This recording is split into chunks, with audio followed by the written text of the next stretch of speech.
I have two pieces of information you're going to want to know about. One, we're not going to have a government shutdown in 5 days, but it wasn't without a little drama, which of course I'm going to fill you in on. And the other piece of information has to do with Congress's schedule, and I'm pretty sure you're not going to be happy about that, so we'll save that information for last. Let's start with the easiest stuff. Both the House and the Senate passed a continuing resolution to keep the government open until December 20th, just a short time ago. In the Senate, the bill overwhelmingly passed 78-18, but in the House, there was a little drama. The final vote was 341-82. Now, that doesn't sound like a lot of drama, but hang on.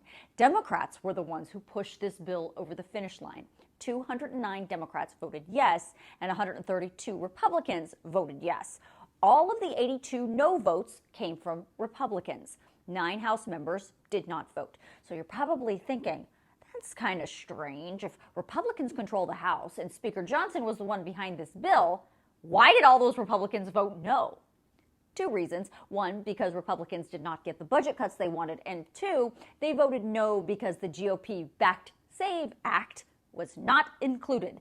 The SAVE Act is a bill that would have required voters to show proof of citizenship before they were allowed to register to vote or ask for a mail ballot. Obviously, federal law already says you have to be a U.S. citizen to vote, and if you're not a citizen and you try and vote, that's a felony. Well, despite all of that, former President Trump explicitly supported the SAVE Act. He was such a big supporter of it, in fact, that he told Republican lawmakers they should vote against Speaker Johnson's continuing resolution plan and shut down the government as a way to demand that the SAVE Act gets included.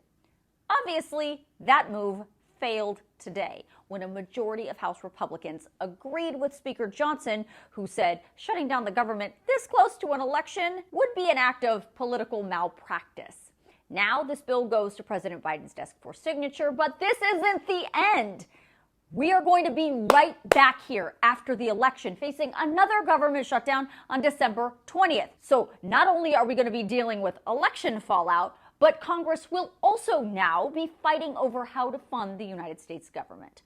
Now, let me talk about the other piece of information that you should know. And remember, I'm just the messenger here. Don't come for me.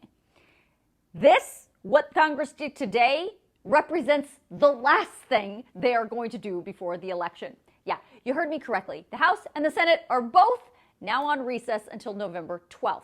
This now gives lawmakers time to go home and campaign because every single House member is up for re-election in November, and 34 senators are also up for re-election.